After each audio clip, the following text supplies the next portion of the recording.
Today we're inserting the Takedown hardware. I'm gonna show you how to put it in to the riser and the limbs and get it combined nice and straight so that your bow is shooting like a breeze. Now, if you're new, I wrote an instructional how-to book and we're building the bow through this book right now, as well as Shatterproof Archery is providing a kit. Links below for all that good stuff. But in the meantime, this is how I put on Takedown hardware.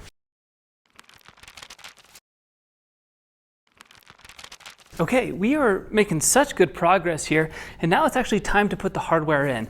I don't finish the handle completely, and I leave it a little bit bulky at this point. And the reason being is that after we get the limbs on, sometimes it's shifted off or whatever. What I like to do is leave it just about a 1/4 inch bulk, just a little bit wider than I want the finished dimension.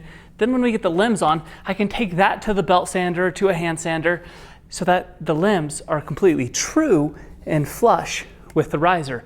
Then they match perfectly to that bow and look better in the end. Shatterproof sells these hardware kits individually, as well as in the bow making kit. But the kit consists of 2 threaded inserts, 2 pins, 2 washers, 2 limb bolts, and an Allen key to put it all together. For the limb bolts, I highly recommend building a template.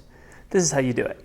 So for my template, I have the holes at 2 inches apart, and I have this pin hole 1/2 inch from the edge, which would put this 2.5 inches from the edge. But this makes it easy to put on both sides here, as well as on the limbs. I recently got this vise to make it easier to do takedown hardware.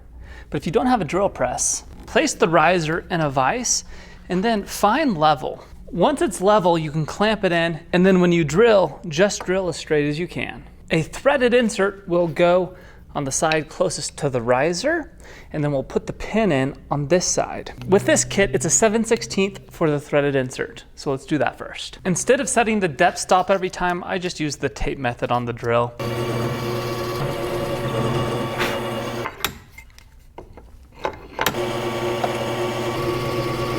Now for the pin, I use a 15/64. I find that this size allows me to drop it in easily, has a little tiny bit of play, but then I can just do a dab of CA glue when I get everything solidified and it'll stay in the riser. You can use a 7/32, but the downside to that is you kind of have to hammer it into place and then it's really hard to get out, which is fine unless you need to make an adjustment.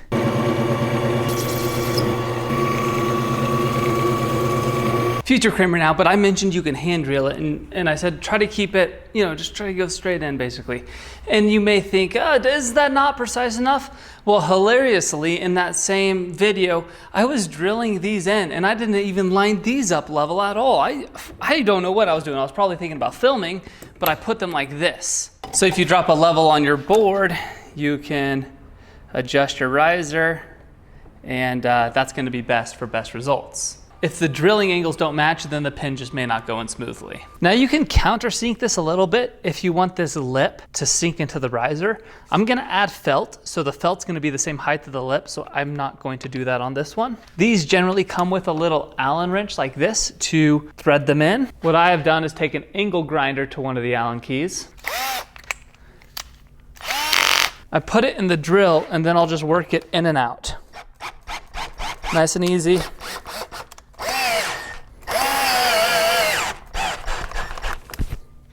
Get a nice result like that. And then with the pin, it's gonna be a little snug, but slides in perfectly.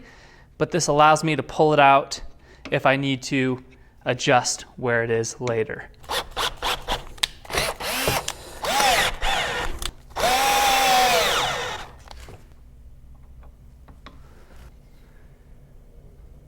I still have these limbs curing over here, so I'm gonna go ahead and show you how to do the pins.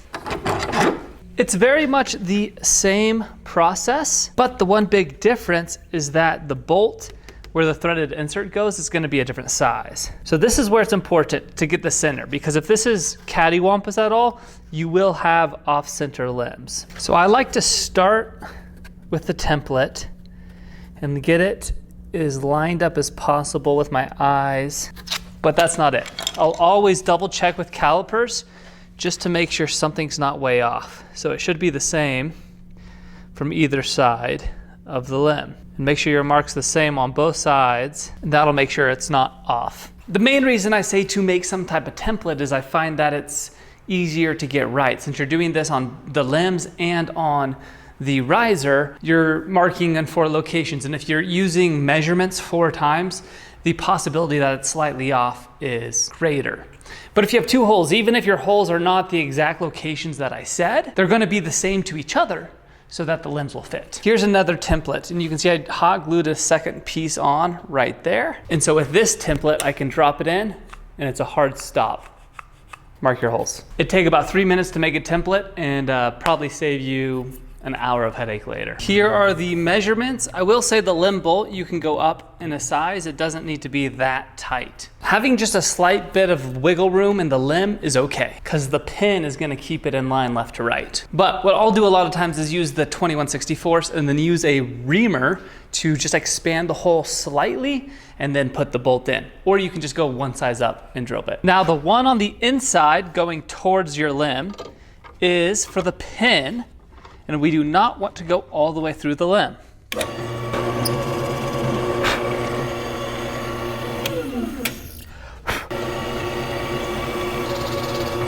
Now, no matter how you're drilling this, I will go until my point of the drill bit comes through the other end.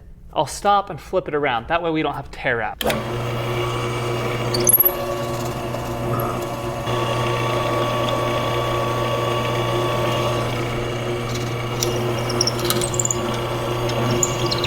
So I haven't tested this yet, but if we did it properly, which I'm pretty confident we did, this, where's the pin at? There we go. The pin should drop in. Then you have the limb bolt, which should go right in. And then when you sight down it, it should look dead in line, which it does. So you repeat that on the other side. Lastly, since I originally started filming those, I started using these depth stops here on the drill press even, so I never have to set a depth stop. And I find that even better than that tape method. Just wanted to show you a cool tool that I've been liking.